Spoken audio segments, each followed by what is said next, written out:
Yay!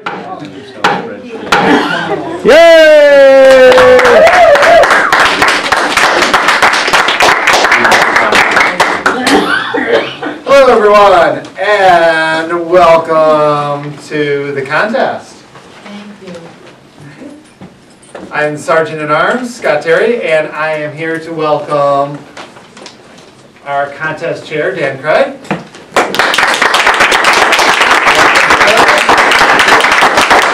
Good luck to all the contestants.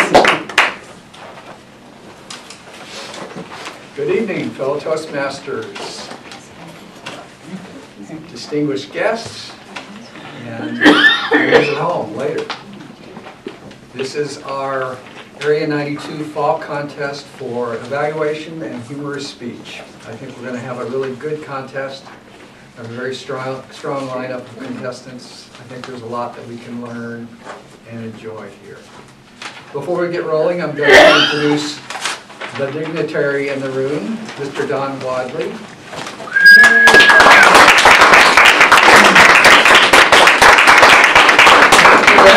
Thank you so much. I'll talk later. Hope we have a great contest. All right, thanks. Okay.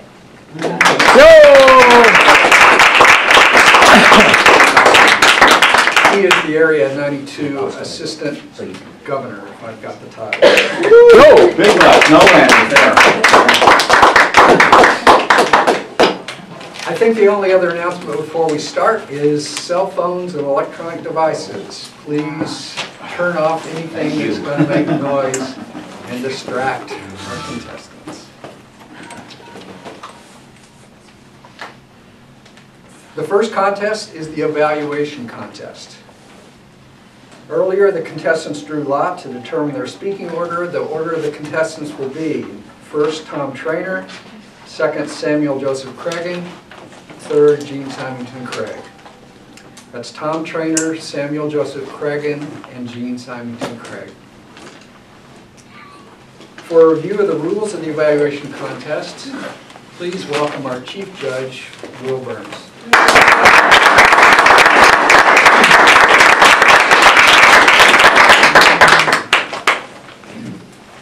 Thank you, Dan. Welcome guests, honored dignitaries, Don, and fellow guests from outside of town, and fellow Toastmasters, all of you. As Chief Judge of this contest, I confirm that we have equal representation across the entire area involved in this contest today. Now that the judges, timers, and ballot candidates have been briefed on their roles, I will ask the chief timer to please just review the procedures involved with the timing. Okay, thank you. There shall be at least 2 timers, one of whom shall be provided with a stopwatch by the Chief Judge, which has been done. They shall keep the official record of the time of each contestant's presentation. The timer shall provide green, amber, and red warning signals, which shall be clearly visible to the speakers, but not obvious to the audience. Any sightless contestant may request and must be granted a form of warning signal of his or her own choosing, which may be an audible device. The contestant must provide any special device required for such signal.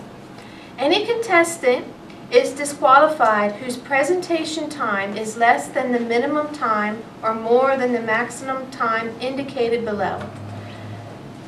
For the evaluation speech, the evaluation length is 2 to 3 minutes. A contestant will be disqualified for speaking less than 1 minute, 30 seconds, or more than 3 minutes, 30 seconds. The green signal will be displayed at 2 minutes. The amber symbol will be displayed at 2 minutes 30 seconds, and the red signal will be displayed at 3 minutes and remain displayed until the evaluation ends.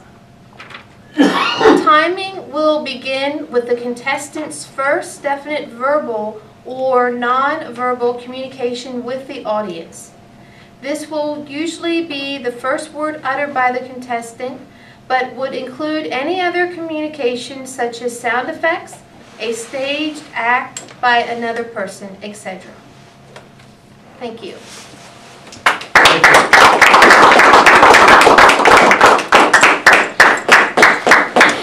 I remind each of you that there are to be no pictures taken of this event or during the event. They can all go off. And that I ask that you remain in this room during the contest, with the exception of the breaks, as directed by the Sergeant at Arms. So, with that, we've already silenced our cell phones. Are there any, if there's any questions about originality or any protests to be made, those protests are limited to be made by the contestants and by the judges, either me or the contest chair, prior to the announcement of any winners. Now, what are your questions? With no questions, I now call the meeting to order and call back.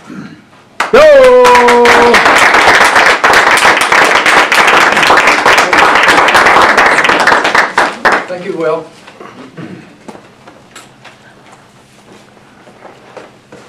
So let the contest begin. Our test speaker is going to be Don Wadley. His speech title is Practical Aspects of Team Building. Practical Aspects of Team Building, Don Wadley.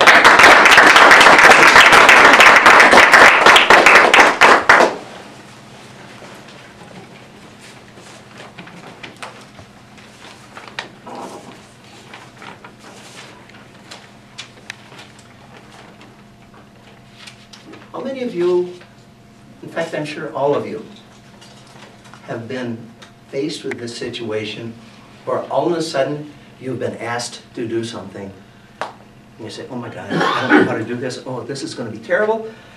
How can I do this? I got to get going on this because this is important right now. It's got to be something that I got to do because time is short and I got to get everything organized and this is someone and I have to put a team together. You've been faced with that? Huh. Everybody's been faced with that. What are you trying to do? You're trying to form a team. You don't know how. So what's the first thing that most people do? Is they say, oh, I need some help. I need to get some people together who know what they're doing. I got to get going on the phone. And this is, oh man, I don't know. Oh, this is the... No. What you do, there's some practical ways of going about this. One is that you have to take a look in the virtual mirror. You know what a virtual mirror?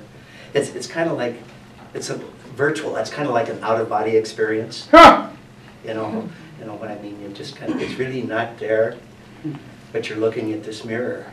And what's a mirror? It's what's looking back at you. So, what do you do when you look into this mirror? There's a number of things that you have to do. We'll cover a couple of them here. One of the first things that you do is relax. Sit back and take a deep breath and say, okay, what is it that needs to be done? I can make a list of what it is that's going to be done. I got to call some people. I have to decide what it is that I'm going to be. What is the tasks that I've been asked to do? What is the organization? What is the team supposed to accomplish? Put them out here. And then you say, I can't do this alone. I need to take a look at whatever else what kind of talents have to be brought to this. So what talents do I have? I'm part of this team. So be honest with yourself and say, what are the values that I bring? What is my perception of what this team is supposed to accomplish? What are the attributes that the team members, me included, have to bring to make this thing a success? Well, that takes some thought. and you go back and you say, here's what needs to be done, and here's what has to happen. What is it that you're actually trying to do? Here's the crux of what I'm going to be talking about. As you look at what it is that your team is trying to accomplish, let's take a look at what vision you have for what that is going to be. And take a look at the values that support that vision, the values that you have. A vision, there's a number of different things that you have to have. You have to be creative. Some part over here has got the creative part. I'm not real creative here, so I need to get somebody on my team who's got some creative talent. I have to have, in order for, let's say it's an event that you're going to be putting on, I have to have some support for this event. I have to have some logistics. I have to make sure that I got a place to have this. I got to make sure that I have whatever the speakers need. I need speakers. All these things are things that have to be there. So you make a list of those. One of the things that a lot of people don't do, that I'm going to recommend that you do when you're in this kind of a situation, is that you create a mission statement for your, let's say it's an event. Okay, I am in that situation now. I am the dean of TLI West. TLI West is the upcoming officer training and other leadership training institute that is going to be held up in Moline. I have a number of things that I would like to accomplish. So one of the things that I have done is I have taken a list and said what it is that I'm good at. I'm good at talking to people. I'm good at coming up with ideas. I'm bad at approaching people and asking them to do work for me. I'm good at trying to figure out where all the weak spots are in the program. I'm bad at trying to find the right people to do the speaking, the presenting, the training that has to happen at this. So I have to do that. So those are the strengths that I had. And then I came up with a mission statement. And I'd like to read you the mission statement that I prepared for TLI West. Our mission is to provide training in a number of areas beyond the officer duties, which will fit various needs of both districts, both District 19 and 54, as determined by seeking out and identifying those needs, selecting which can be best met in a TLI environment, and staffing with the best available trainers and staff while making positive efforts to attract all Toastmasters seeking to improve their leadership skills, be they officers or not. It's a pretty complex mission statement. But I'm saying this that once you develop that mission statement for whatever event or purpose for your team, you now have something that you can take in hand and you've got a good product to sell. And you can go talk to people and say, I want you to help me accomplish this mission. And it's a good statement there that people can identify with and say, I will do that. I'd like to close by using a paraphrase from Dick Gregory. If you have something valuable and worthwhile, you don't need to press it onto others. They will steal it, make it their own, and jump to your aid. I'm taking vast liberties with that statement. But if you've got something solid, you don't have to press it. They will steal it, they will work on it, and you will have your team. Mr. Contest Chair.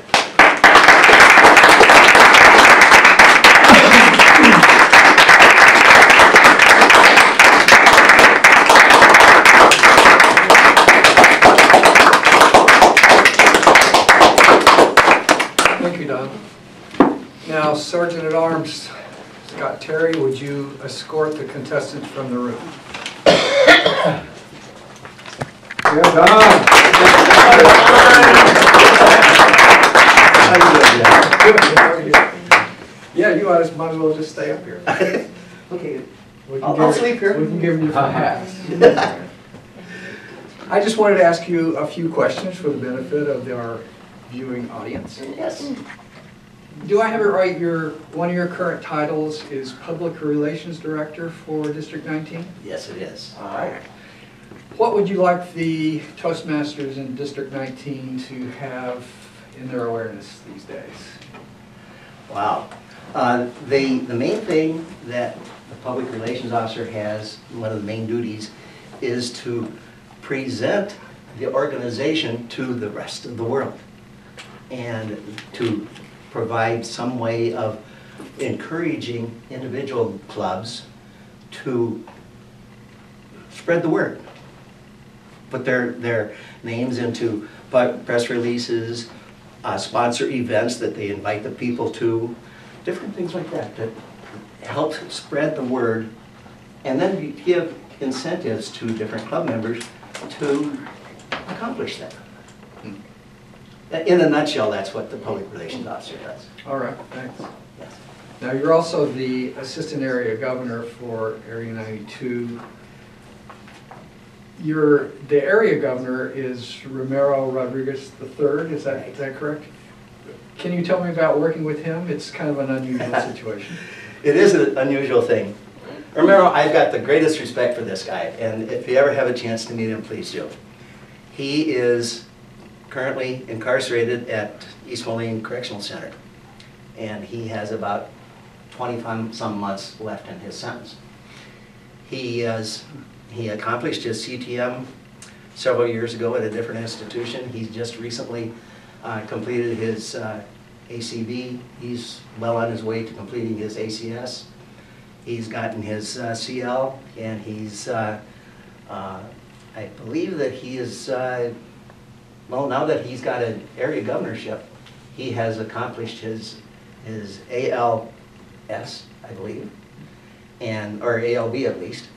And working with him, it's interesting because I go around and I do all this stuff, and then I go to the prison, and during a club meeting, I have a folder that is full of papers, and he has a folder that is full of papers, and he writes down what his thoughts are, gives me that folder, I give him this, and then we have a few minutes to talk. And it's really kind of amazing how well that works. It does cause some problems in between times, and he does have every president's address, so he does send letters around, and he can receive mail. But the main thing is that he's just a wonderful guy to work with, and it's like I really believe that he's going to be one of the finer DTMs that ever achieves that level. Just a wonderful fellow. And I hope that a lot of you take advantage of something I hope to talk about later about going to actually meet him. Okay, So, that's yeah. great, that's great. Now, how many different levels of governor have you been? You've been the area governor. I've been the area governor, and I've been division governor. I have not been either lieutenant governor of whatever, or the district governor. There's people that say that I'm headed there. My kids are saying, Dad, you know how old you are. And says, we want to have some time with you too, you know. So I don't know what my plans are. We'll find that out when the time comes. Well, I always think it's lucky for Romero to have Yeah. you to work with since you've got all that experience. Thank you. The other thing I was curious about is how many different conferences do you go to? There's the area, the division, the district, I'm not even sure how it gets up to international, but. Well, let's just say that last year, just for Toastmasters, I put about 16,000 miles on my car. I try to make every district conference. You're sort of like a deadhead. Yeah. Grateful Dead. Grateful Dead. Yeah. Okay, then what I really like to push is for everybody who can, go to Davenport in November 9th and 10th. We're going to have our fall conference there. That's the district? That's the district conference. The division contest and conference are going to be this coming Saturday, and it's going to be in Muscatine. So you guys that win tonight, you've got to work hard and quick because we're going to be there. And then after that, we're just going to run away with the contest at conference. I just know that. I'm not supposed to say that because I'm now a district officer and I'm not just a division person anymore. So shame on me. Yeah. Yeah. So what's the level after, are we 5 ready? minutes. Okay. Well, thanks very much, Don. You betcha. I think we might see you again. I think you might. Thanks, Dad.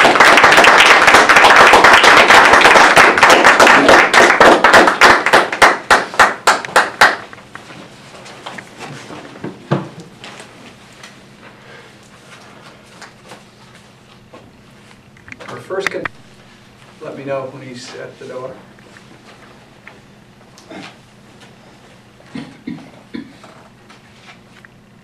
All right, Tom Trainer, contestant number 1.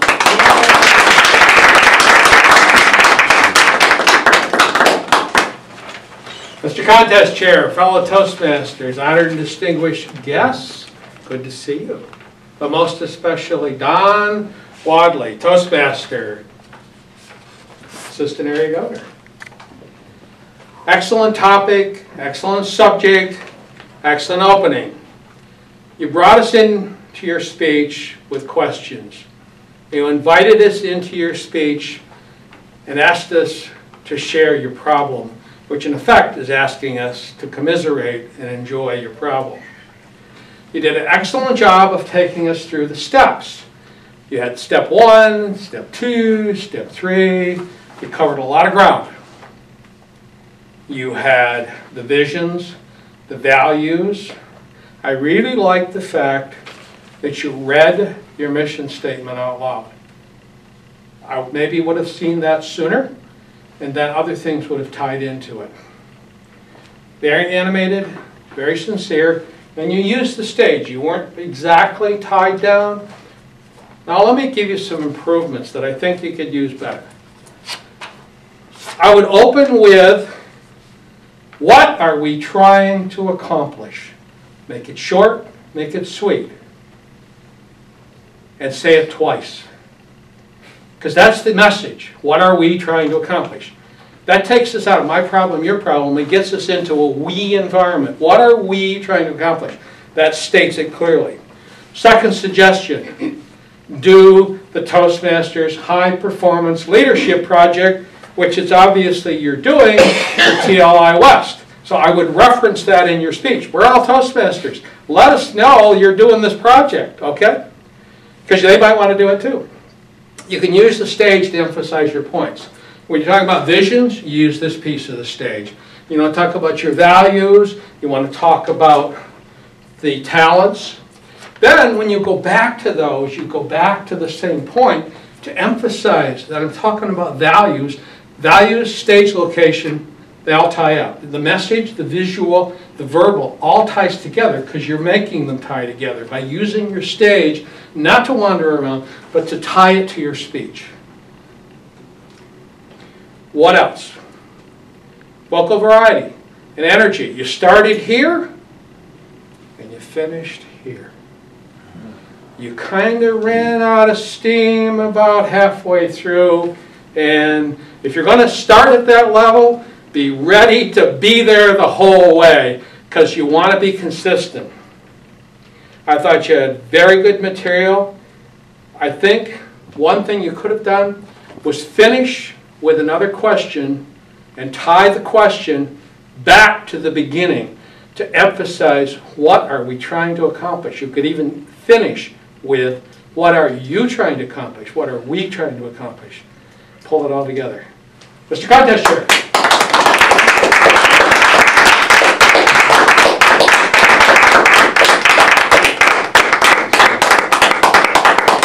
Timer, may we have 1 minute of silence, please? Number 2, Samuel Joseph Cregan. Samuel Joseph Cregan, contestant number 2.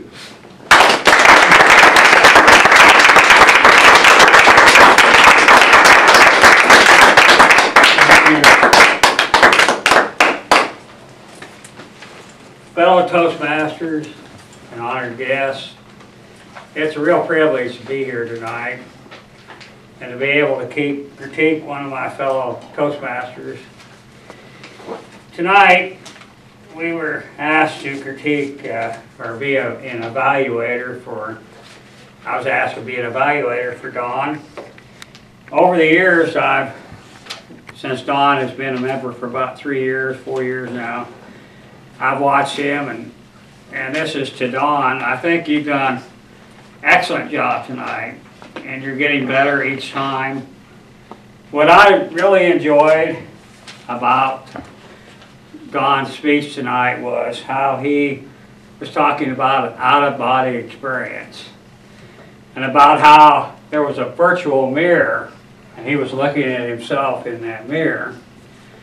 I also think he done a great job by, in his speech, letting us know all the things that were involved about leadership and his responsibility for the group. The other thing that I liked a lot, tremendously, was everything that he said, if you notice, referred back to team. We're all a team. I think that's one of the greatest things for each of us to remember, is that we're all in this together. And each one of us is just like a piece of a watch or a piece of a car engine or something. And everything that we do is important to the entire part or the entire group. I think Don said that in many ways during his speech. One of the things that I think that Don could have done, maybe when he ended it, I liked the ending, I liked it a lot, when he was talking about how if you have something worthwhile, then someone will steal it. And to me, I believe that's true. And the reason that I think that's true is, if you have a group and a leader, to me, a leader is worthwhile, then eventually other people, because of your feelings and your reactions and your doing and your planning and you're doing your job, other people will pick up on that. They will also give them incentive to do their job. As far as how could Don improve his speech, Don's been around all over the state, drive thousands of miles going to these meetings.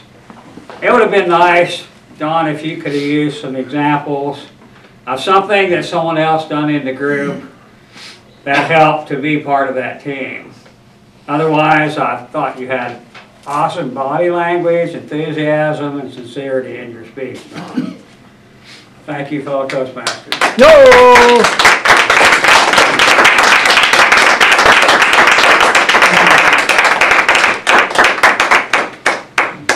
Timer, maybe 1 minute of silence, please. Now, contestant number 3, Jean Symington Craig.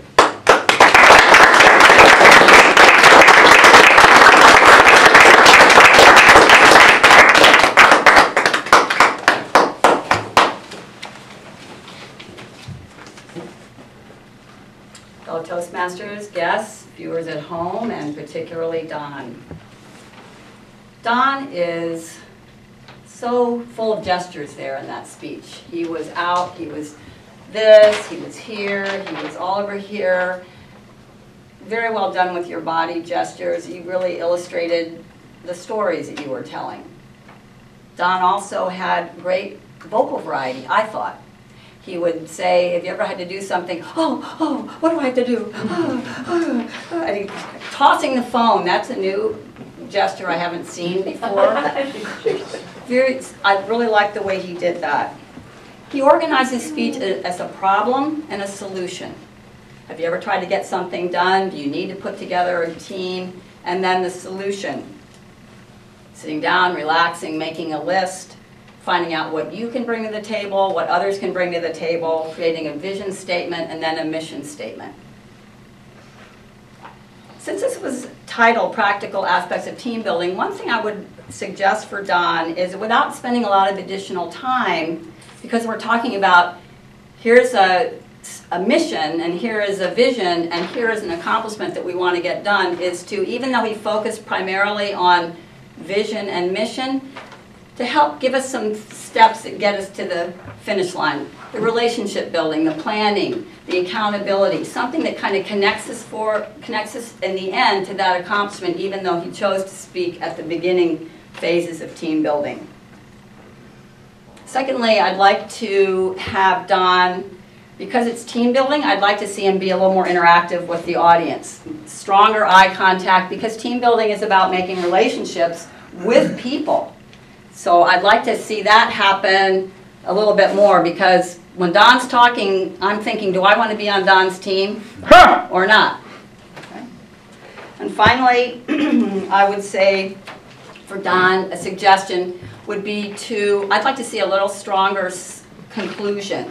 Something that really confirms for the whole group how many times you're going to be in a situation accomplishing something with people and through people, churches, civic organizations, at work, families, where these skills, these team building skills, are going to be really, really helpful, so that I get really inspired to want to adopt his methods that he's giving to me.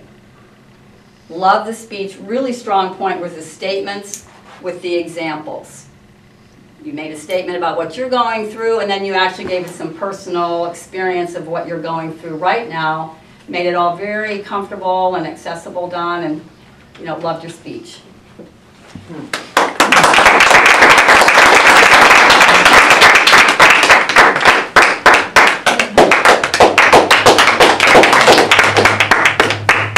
Timer, 1 minute of silence, please.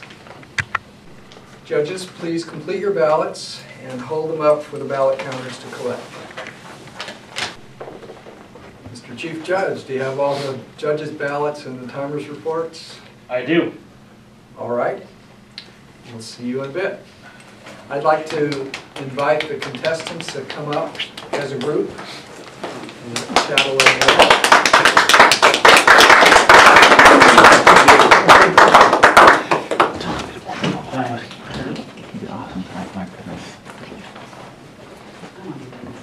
Okay. Is this going to be I'm not going to be on national TV. I was going to do ladies first. Now what am I going to do? Ladies first. Maybe closest first. Do what you want Okay. it says. Mr. Trainer, I know that you're a DTM twice over. Yes. I suspect, therefore, that you've been to a contest before. Not only have I been to them, but I have run them many times, both at the club and the area and the division level. For the benefit of some of us who haven't done much in the way of contests, could you just kind of share your thoughts on what the greatest value of being in contests is? Depends on which contest. For me, the value of the evaluation contest is to see how others see the same thing you just saw, and how well they've honed in on various pieces. And I myself noticed that no matter how many times I compete against one particular individual at the state level, he's always better than I am, and he is better. I know that every time I see him. And we're talking about our friend Reginald Williams. And no matter how good you get, Reginald always seems to just up the game just a tad. And when you get to the state level, there are 5 people that can all whip you any day of the week. Sure. So it gives you a little perspective. Exactly. And you look at how their thinking is. Their thinking is different. And you think, boy, I wish I could be that, da-da-da-da-da. Sometimes you get a little better at it. By noticing, you notice what they notice. Okay, thanks. Sam, you're currently the president and the VP of Ed of the Burlington Club. Yes, I am. Glad to have you with us tonight. Not VP of Ed. That's That's over there. Actually, I'm VP membership. Well, I'll let you guys fight it out. That's fine. I was interested to see on your bio sheet that you gave me that you've got a lot of outside interest. I mean, it's refreshing to see a Toastmaster who does other things too. But for example, you are very serious about photography. Can you tell us what you've been up to lately? I've accomplished several things in photography. I'm an amateur photographer, but I won an international award. And I've won first place, several first place ribbons at the Des Moines County Fair and different places, and I've sold some of my photographs. But I'm still an amateur, I just do it for fun. Do you take color or black and white? Or? I do both. A lot of times I will also take a picture and I'll put it in Photoshop and distort it and turn it into something totally different. You won't even recognize what it was. So that's just a manipulation. So it goes along with my hobby of poetry. I also write poetry, then I do photography and do poetry with the photography. And I kind of enjoy having to come up and brainstorm some kind of a poem that will go with that particular photograph. Have you self-published any books or? No, I haven't. I had in mind once. I'm Italian, and I'm an Italian chef, and I was in the process of starting an Italian cookbook. Too many things to do in life. Can't Maybe later. Yes. Okay. And Gene's Huntington Craig. You didn't ask me for a bio sheet. Maybe I should have. We'll see if I can get through. I thought a really interesting thing about you is that you're competing tonight as a member of the Conscious Communicators, which is the club from the maximum security prison in Fort Madison. Could you tell us why it is that you felt inspired to be a contestant for that club? That is a very, actually, simple question. It's very hard for anybody else in that club to come to the contest.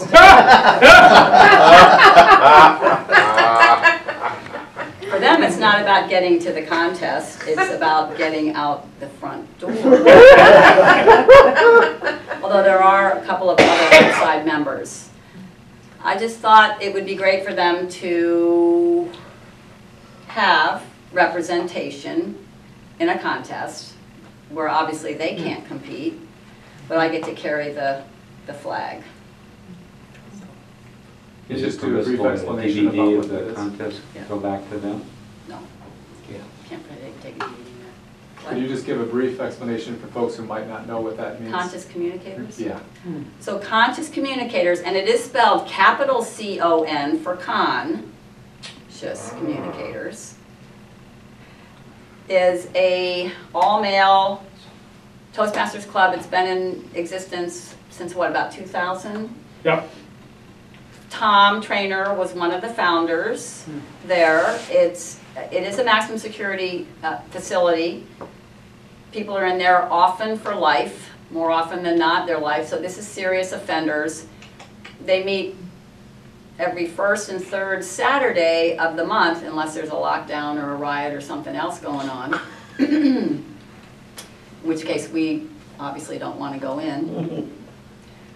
But they're very together, and their club is run with a very high protocol. Seth has been there. Seth has been a guest speaker, try to bring people in. I was the area governor, and I met them last year, and I was just blown away. They did finish as a select distinguished club this last year, which was huge, given that sometimes people disappear for months because if they've done something.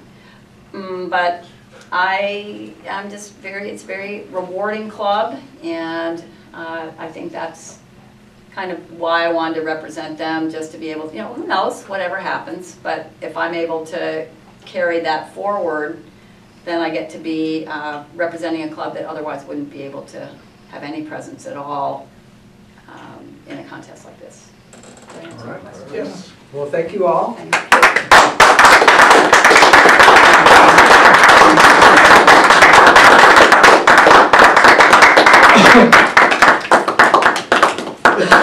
Next up, we're going to have the humorous speech contest, but first we're going to take a little break. Welcome back. We are now ready for the humorous speech contest. For this contest, all the contestants may remain in the room. Earlier, the contestants drew lots to determine their speaking order. The order of the contestants will be: first, Seth Braun; second, Jesus Rios; third, Todd Etkin. For a review of the rules, please welcome Chief Judge Will Burns.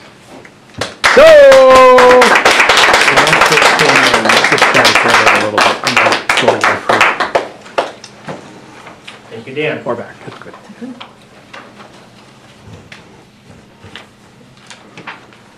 Once again, as Chief Judge for our second contest, I confirm that we have equal representation across the area to conform to the club.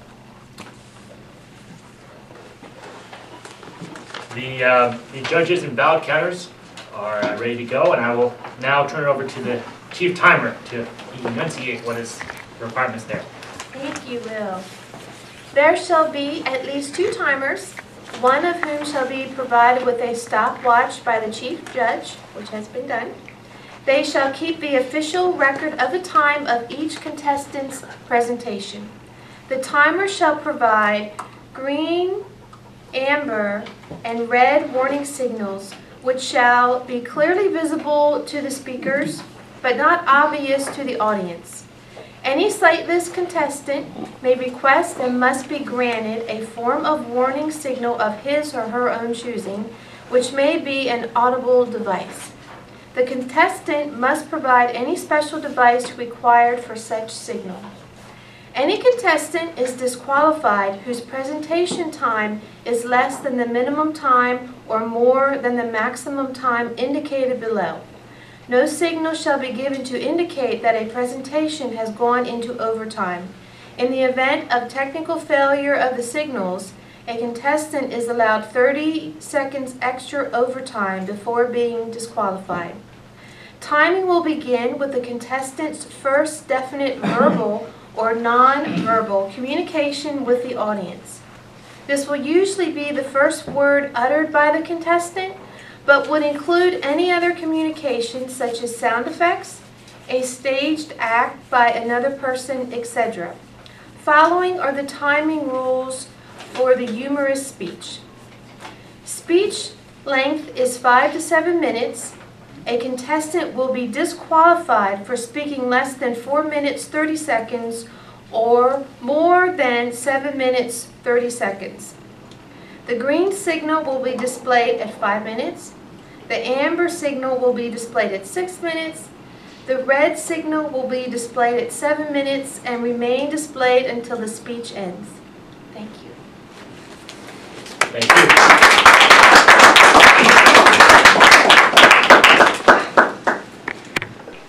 Once again, I remind all in the room to please leave during the designated periods, and that's directed by the sergeant at arms. Finally, I will also reiterate about originality, oh yeah, please turn off all cell phones and other electronic devices. For any of the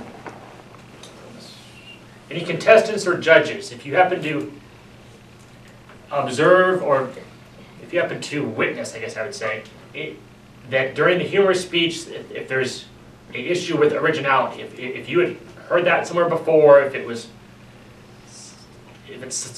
came from a different source, it was not an original work being displayed tonight, then if you're a contestant or a judge, you need to let me or the contest chair know. And with that, with no special arrangements, everybody can stay in the room. And with that, are there any questions? Mr. Contest Chair, we are in order. Yay!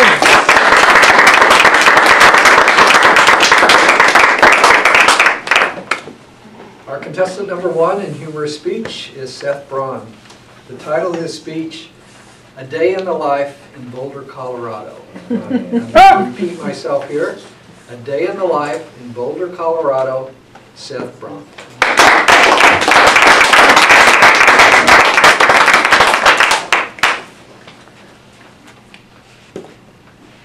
Okay, everybody, good morning. Everybody stand up. Come on. Stand up and reach up real high and just grab that big ball of energy and just hold it. Hold it. Hold it. And then just let it float down over your head, filling your body with light and love and consciousness. And breathe it in. Okay, you can all have a seat. Mr. Contest Chair, fellow Toastmasters guests and distinguished guests, I wonder if the sages in history, in the yogic tradition, had in mind Aileen from Georgia teaching a yoga class with short hip hugger yoga pants with a G-string. I just don't know if that's what those guys 10,000 years ago writing the sutras were thinking about. But yeah, that's a typical day in starting in Boulder. Your 6 a.m. yoga class with Aileen. Good morning. It's good to see you today. And funny thing is, though, I woke up this morning and I had a little bit of a headache. And I thought, well, I'll just skip my sun gazing this morning. I'll just go right to the yoga class. And after yoga class, I still had this headache. So I was walking out with my friend Pete. And I said, Pete, I have this headache. You know, I thought the yoga class would move it. And he said, your lymph's probably backed up. I said, okay, what do you think I should do? He said, you should probably get a massage. I said, that's a good idea, because I just read that stress was the #1 killer of productivity in the workplace. I thought, I'll get more done today if I schedule myself a massage. So I went down to the massage franchise on the corner, a Broadway and Arapahoe across from Wild Oats. Well, it's not really Wild Oats anymore. It's Alfalfa's. But it's not the original Alfalfa's. It's because the non-compete, non-disclosure came up between Wild Oats and Whole Foods. You know, they had the legal battle. Well, anyways, the guy that founded Wild Oats and the guy that founded Alfalfa's had to go back to court, and they let him open up a new store in Boulder right on the corner of Broadway and Arapahoe. So anyways, I'm going to the massage place across the street. And I'm in there, and I get my massage, and afterwards the woman says, you know, you should probably take some herbs to help move the lymph out. You're pretty backed up. I said, that's a good idea, because I want to have a productive day at work. You know, it's about 9 o'clock at this point, and I haven't had breakfast yet either, so I thought, okay, where can I get these herbs? She said, well, you can go to Vitamin Cottage, or you can go to Whole Foods, or you can go to GNC, or you can go to Heather's Herb Shop, or you can go to Rebecca's Apothecary. I thought, well, I'll go to Whole Foods because I haven't had breakfast yet. So I walk into Whole Foods. I'm on my bike, of course, and I locked it up, walked in, and I saw my friend Suzanne. I said, Suzanne, I'm about to get some herbs. She said, oh, I know the best herbs, and we went to the herb section. We went to the other side of the herb section, over here, over here. And we walked around the third aisle of the herb section, and she said, aha, there it is. And then the person that worked at Whole Foods came up and said, can we help you with something here? Can we? And Suzanne and I said, well, we're looking for herbs to help move the lymph. She said, oh, you're moving the lymph. You ought to talk to my mentor. I said, why? She said, because you really ought to be doing cranial sacral work. I said, well, I just had a massage. She said, oh, no, you didn't. I said, is that okay? And Susan said, I think it is. The woman at Whole Foods said, no. No, because the massage is just going to move the lymph in the body, but it's going to stay there. And if you haven't corrected the pulsing flow of the body's fluids, the lymph won't go anywhere. Oh, so she said, you have toxins in your body right now. You need to do something about it. She handed me a bottle of tinctured herbs from Wish Garden Herbs right there in Boulder. Wild crafted, of course. And I got my breakfast, and I realized that I was starting to get stressed out because I needed to go to work, and it was now approximately 10:30, and I just spent $54.63 on my herbs and breakfast at Whole Foods, and I'm thinking, wow, this is adding up. But by this time, I decided, well, if I'm going to do this, I have lymph stuck in my body now, I better go see someone. So I called up her mentor. She had an opening, and I got in before lunch. I thought, okay, the second half of the day will be devoted to work. Ha! How many of you have ever had cranial sacral work? Oh, it's a delightful thing. She took out these little things and put them on her finger, and she stuck it way up inside of my nose. I didn't think you could put your finger that far up. So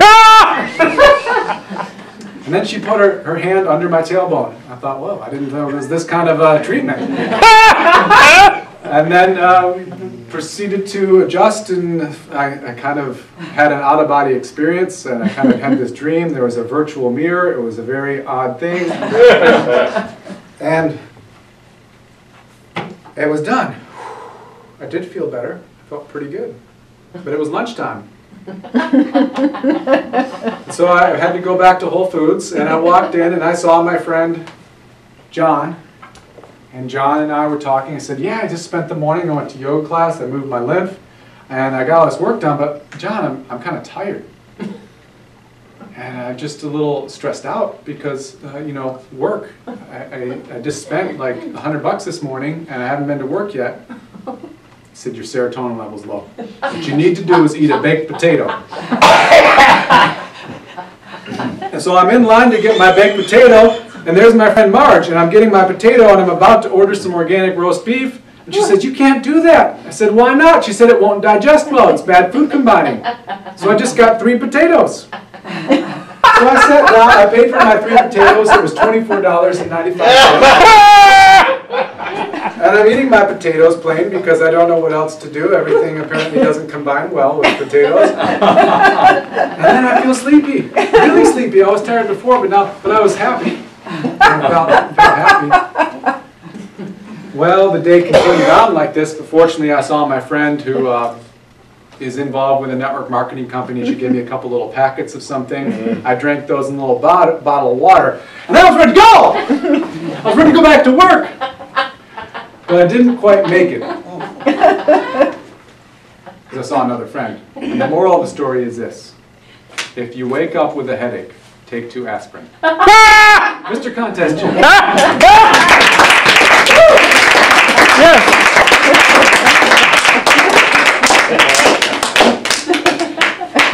Timer. May we please have 1 minute of silence. And now for contestant number 2. It's Jesus Rios. The title of his speech, My Funny Childhood. I'll repeat, My Funny Childhood, Jesus Rios.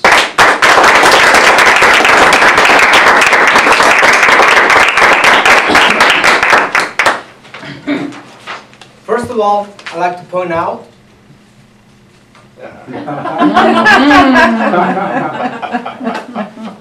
I call my speech My Funny Childhood, but in reality, it wasn't funny. But I choose to make it funny because I like to get the best out of any situation, even if it's a bad situation. As I mentioned before, I grew up really poor. I had patches on the patches on my pants.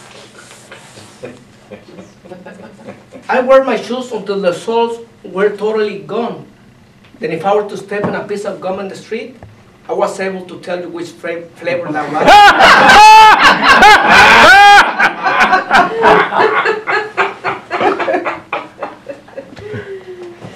I grew up in a house without a father.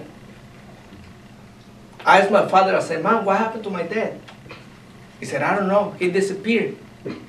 So I took it, he was a magician. So I said, maybe I gotta give that a try. I want to do that. As a little kid, I like to share with you one of the oldest pictures of mine. At the age, maybe approximately 2 years. And you can tell my boots, they have holes in there. My underwear, they were made by my grandmother. My sweater. I was busy there, I was breaking some sticks. I had to keep myself entertained. That was an impromptu picture. My grandma said that when the man was walking by, I just said, hey, take a picture of me, take a picture of me. So he took a picture of me. Now this picture was planned. Now, here I'm at the age of 5 years old, and if you notice, I'm still wearing the same boots. And those boots were passed on from my older brother, which my sister wore before him. That was a prepared picture. As you can see, I'm in my gala clothing. I'm in a show clothing.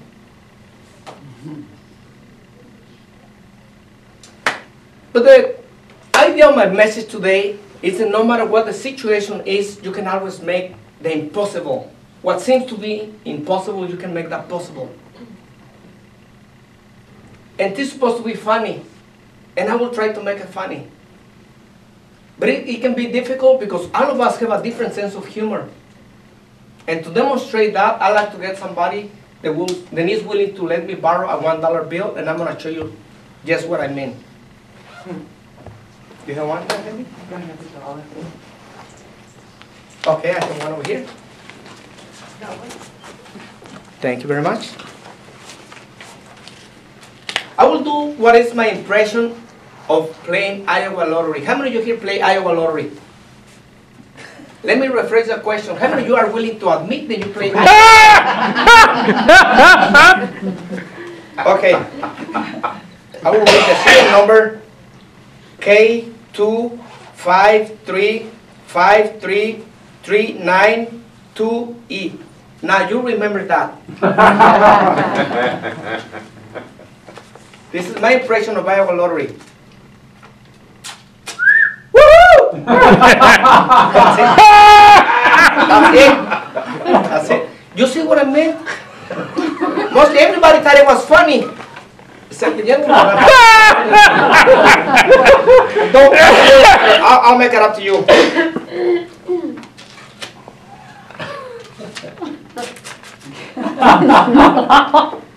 There you go. Yay! Yes. Is that real? Is that real? Looks like it.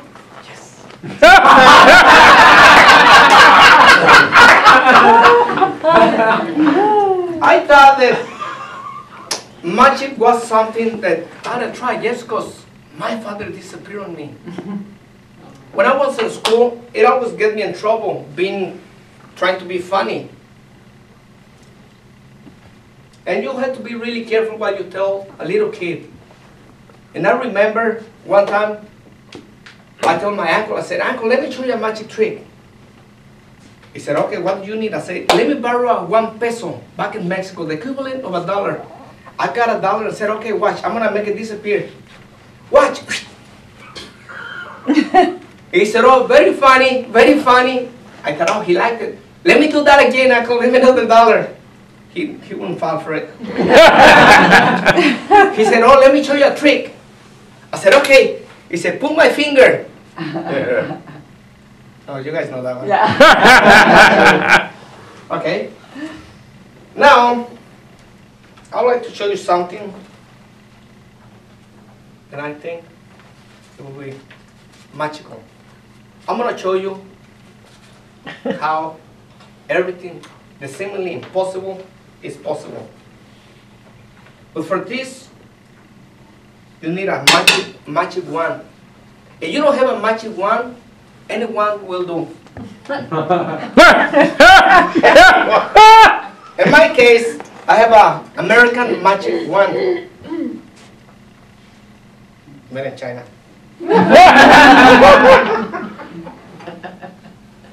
With this, I have to dress properly.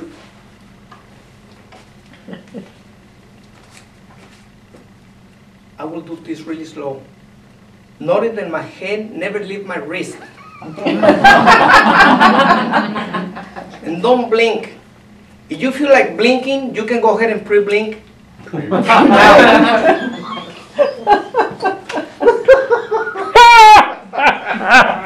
All I have to do is snap my fingers, say the magic word, chimpum pan tortillas papas.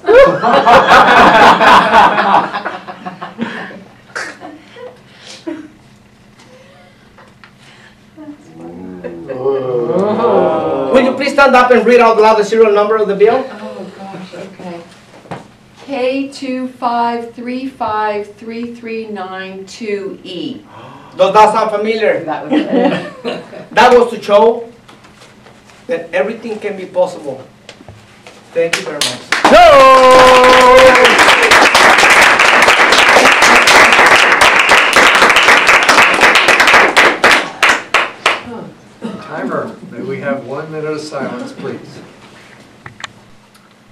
Now for contestant number 3. It's Todd Etkin. The title of his talk is Pollination.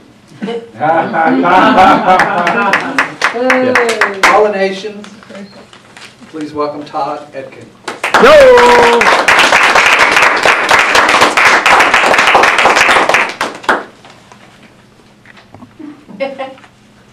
Pollination. That scientific term we all oohed and ahed over. Once our teacher spoke it and defined it as a form of asexual reproduction. This definition itself shot me and every fellow pubescent 7th grader to the edge of our seats, anticipating more of those unknown facts about the birds and the bees. Discovering this new vocabulary word was the reproductive cycle of green plant life was an overwhelming letdown to us all. Following my 7th grade school year was the summer when 29 fellow citizens and I boarded a school bus way before the crack of dawn. We were partaking in summer employment, famed for its hefty wage of $3.30 an hour. Yes, I was one of the chosen few, chosen to bound from farm to farm over the bumpy, beaten down back roads of Iowa on a Bluebird bus. I was dressed in shorts and a t-shirt, accompanied by my cooler and color-coordinated thermos. I was an official detasseler. Once our bus halted, we evacuated into a field of water-soaked corn. An executive from the corporation employing me and my comrades beckoned our attention. He was a muscular man in form-fitting Wranglers with a firm pleat iron from thigh to cuff, a bright white V-neck tee, center-parted hair, and a handlebar mustache, thick enough to have been of great assistance to Moses during his historic parting of the Red Sea. This manly man proceeded with his hands-on demonstration of what the detasseling process entailed. He grabbed a pubescent stalk of corn and separated the leaves of its upper tier to expose a timid yet potent attachment, the tassel.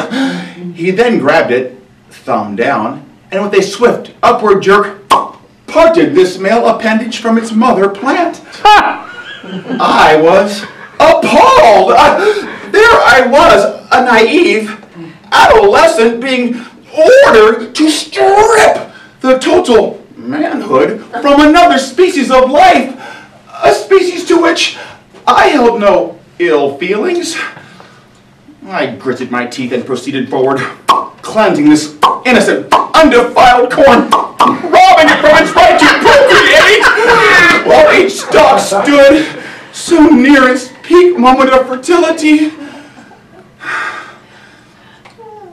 My continuous journey, castrating corn, had me trot across miles and miles of rough, recently fertilized topsoil for what seemed like an endless span of time. I began to weaken. Misery enveloped me. Then, lunch. I downed my meal so rapidly, Guinness himself would have had great difficulty in an accurate timing. Then our foreman gave a holler, concluding our break. I lethargically returned to that sinful task of annihilating another of God's creations by means of sterilization. With the sun now higher in the sky, its rays began drying this victimized foliage. That scorching sun was saturating my soft, supple skin with its burning, beaming rays of bright light. My fatigued arms were sore from the constant attack of those recently dried leaves. Leaves that had become stiffer, sharper, and more aggressive were cutting my flesh from all directions, from every possible angle. I was trapped. There was no way out. I began praying, pleading for the Lord's mercy when a dark cloud appeared in the midst of that pale blue sky. honed in above me and initiated the pitter-patter of rainfall on those seemingly venomous leaves. Leaves that were everywhere I was and was to be. Oh, the relief, the soothing relief that transformed into a relentless downpour, rain-coated everything, everywhere, and converted that dry soil into a muddy mayhem, causing each of my steps to fall deeper and deeper into this soggy earth from which these plants were born. This mire of mud was covering my shoes which multiplied in weight with each stride which was slower and more arduous than the last, until there was no shoe to proceed forward with my foot.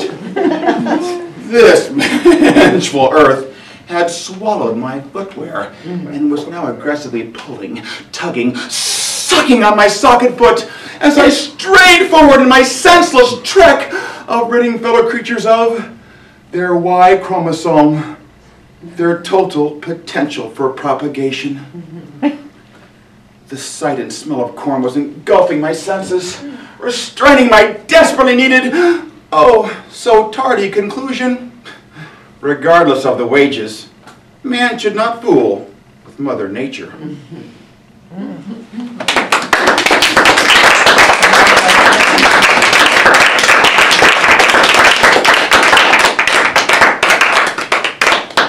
Timer, may we have 1 minute of silence, please?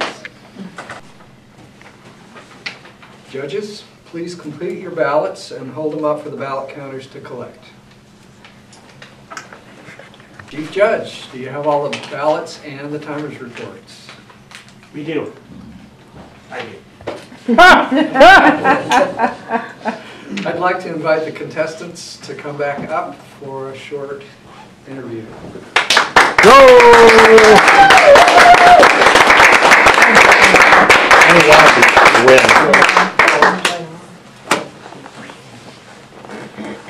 Well, you seem like a friendly fellow. Let's start with you.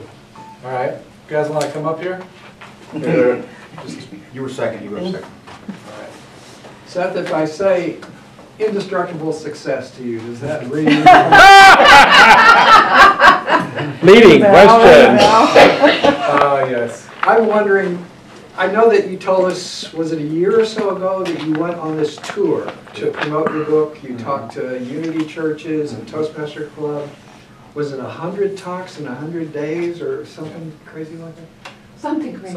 Something like that, exactly. So the thing I wanted to ask you was, what was your main goal in doing that tour? What did you hope to accomplish?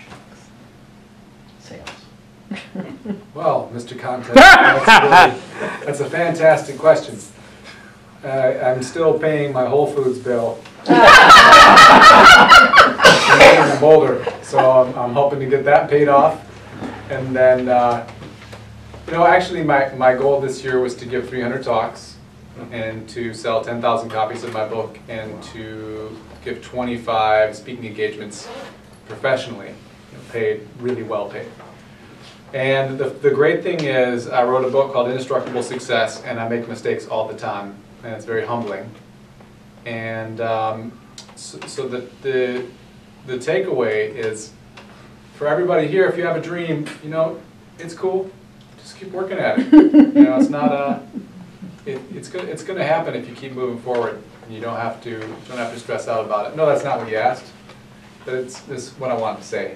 I've been a Family Topics Master before when Seth was a contestant, so I'm familiar with this this strategy. The segue. Jesus. Thank you. Yes, sir. We all know you're a magician and that your stage name is Mr. Illusion. Is that That is right? correct. That is correct. What have you got coming up in your itinerary in the next few months? Do you attend big conferences, or do you just sort of travel around the area and give performances? I kind of do both. Right now, my next engagement will be this Saturday or Sunday in Kiyosakwa. They want to have a festival in the town, and that's a festival that I've done already 3 years, and I've been fortunate enough that usually whenever they hire me for the first time, they call me back again. So that's what I have as far as magic shows coming up right now. And also on Sunday in Burlington at the library, I'm going to be doing another presentation. So you guys can come. I would like to see you guys there. And I have more in the calendar, but I cannot remember the date right now. But I think that I'm fortunate that for some people keep calling me. Yeah. All right, And, thanks. You're welcome. And Todd.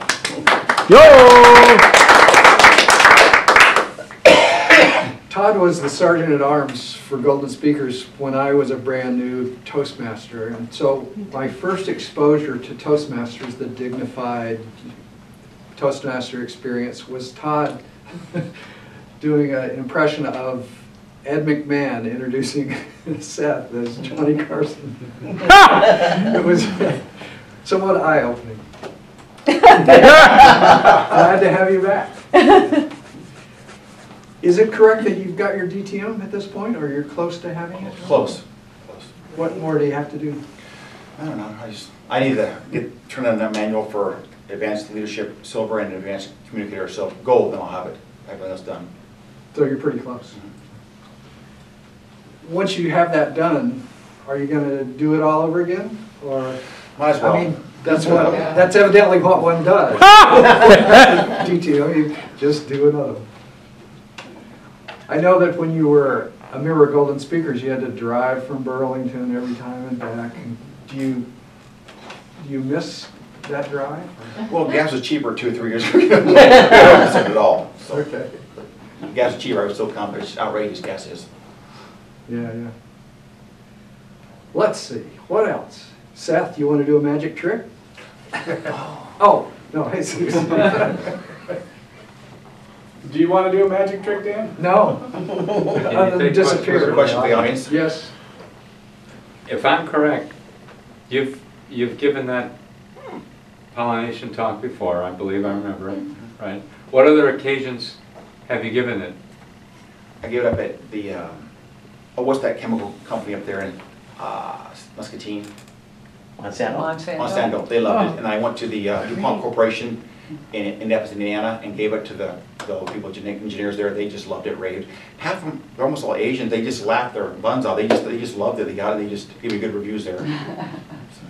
Cool. And I gave it also to the Grain Processing Corporation up there in Muscatine. Also, they loved it too. Seth, have you ever given that talk before? No. That was completely off the cuff, unprepared. No kidding. Table topic. Just very busy right now with a lot of, my book is launching on Amazon in like less than 10 days, and I am completely obsessed with that book selling a lot of copies, particularly because I would like to make my mortgage payments. You're on TV. And if anybody wants to know, October 18th, just watch for it. Buy my book, you'll get some good stuff. Forward it to Amazon at sethbraun.com. Forward your receipt. We'll send you hundreds of dollars of free bonuses. October 18th. Indestructible Success, Amazon.com. All right. Yay! John, did you have a question? I have a question for Seth. Seth, where does the lymph go? It goes down through the intestines. Down to the... Yes. What is the lymph? Well, the lymph is the drains in the house. The blood is the water coming in. The lymph are the sewers. So it's just like a house. It's where the waste goes. The often underlooked circulatory system in the body. Don't underestimate it. Boulder is also known as Fairfield West. No, Fairfield is known as East Boulder. Oh, okay. East Boulder. Jesus, you have one more illusion for us? Do something with your time. I guess I can improvise.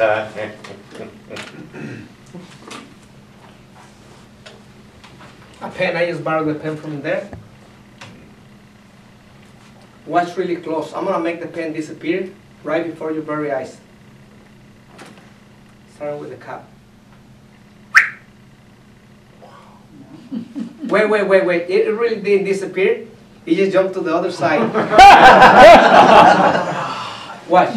How do you do that? I'm already in awe. Just enough. Oh, not the cup. The pen. It really didn't disappear. It just jumped to the I love it. Watch. Watch the cup. Oh, it really didn't disappear. Sleight of the hand, that's good. Oh, wait. The pen? Right here? Right here. Was that sleight of hand or sleight of hand?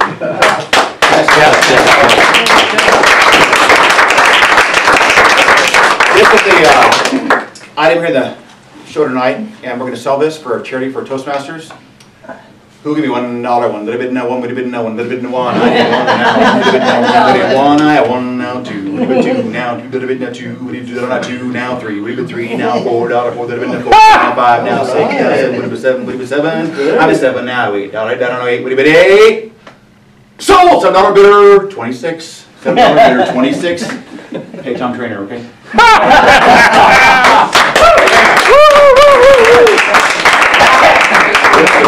Hey, Zach, take him on tour with you. Yeah, really. I just want to make clear that everybody understood that the bid was actually real, and if you don't pay, I'm not gonna get upset.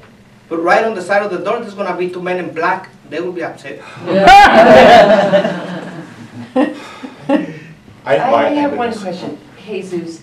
Is it really true that the disappearing of your dad made you interested in magic? I mean, is that true? Like there was something to that, or is that just humor?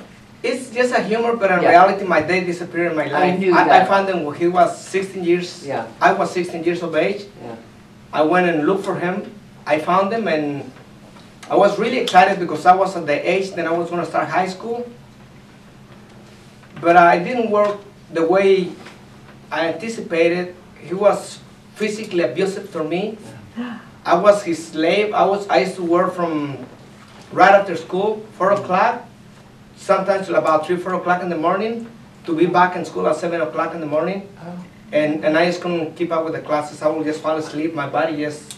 I had to have some corn. What's up? I mean, that was hard too. It really was. I just wasn't sure. Yes, but the message in reality was, then you can accomplish whatever you set your mind to, no matter what the circumstances are. It's just a matter of taking responsibility and take the driver's seat on your life and decide which way you want to go, instead of just allowing the circumstances to take you. Motivational speaker right there. Good job.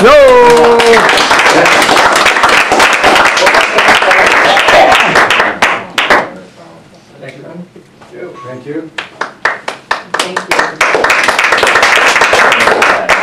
We need just a tiny little break here.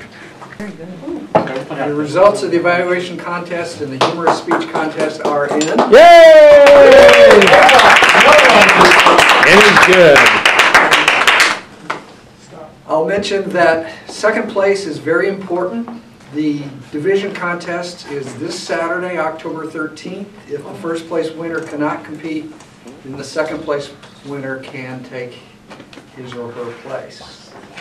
I'd like to ask Don Wadley to come up and hand out the certificates.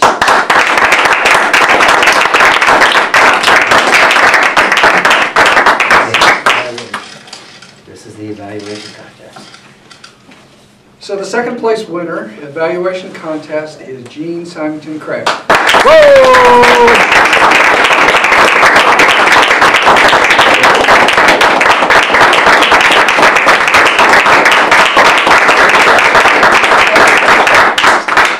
Oh, go ahead. Sit down. First place winner of the evaluation contest, Tom Trainer.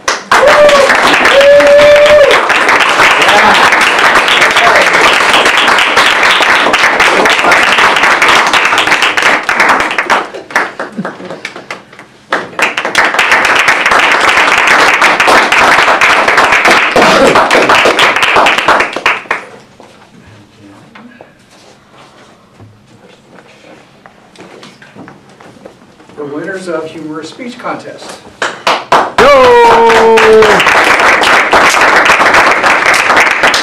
Second place Humorous Speech Contest is Todd Etkin.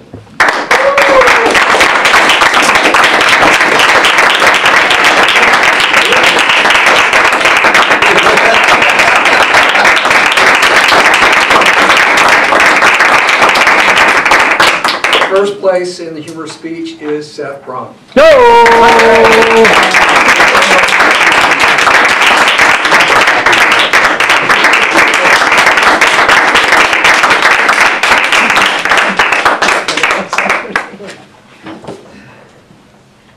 There are some important people I'd like to thank. But first, thank you everyone for making tonight such a great success. It was a very good contest. Yeah!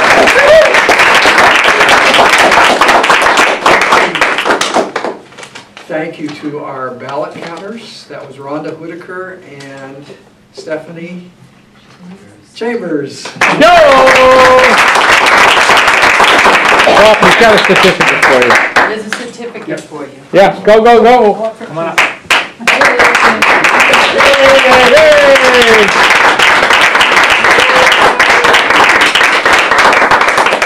We got the Sergeant at Arms, Scott Terry. Yo!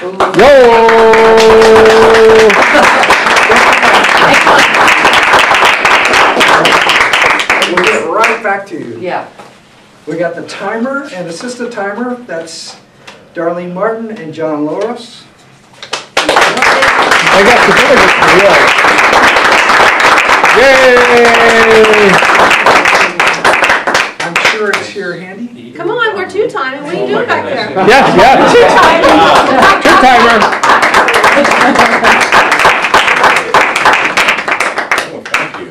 Yes, yes.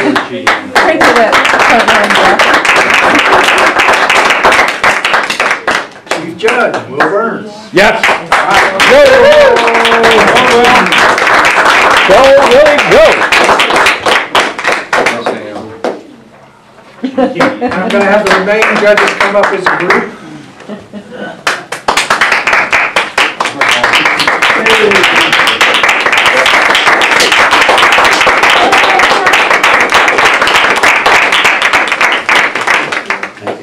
There's Wayne Ryan. Thank you very much. Todd Atkin, Good job. self-service. Art Atkinson.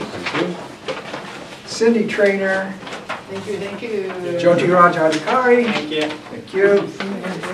Let's see, Dan Craig.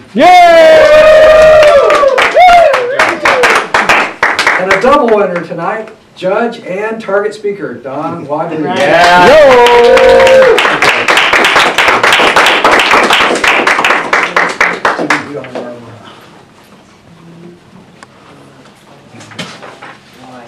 And here we go, Sergeant at Arms. And this late breaking.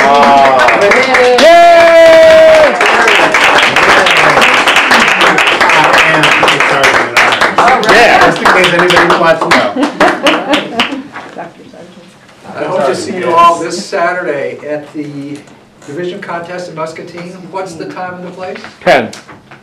It's at the time, it escapes me off the top. 10 o'clock, Stanley Consultants. Right. What time again? 10 a.m. 10 a.m. Registration. The judges and contestants meet about half hour before that. No, the open's at 10. The door opens at 10. 10:30 is when the contest will start. The briefings will be probably at 10 after 10. This is at 225 Iowa Street. Is it Iowa Street or Avenue? Avenue, that's whatever. 225, it's the Stanley Consultants Auditorium. Hope to see you there. Okay, thank you. Our meeting is adjourned. I'll pick up.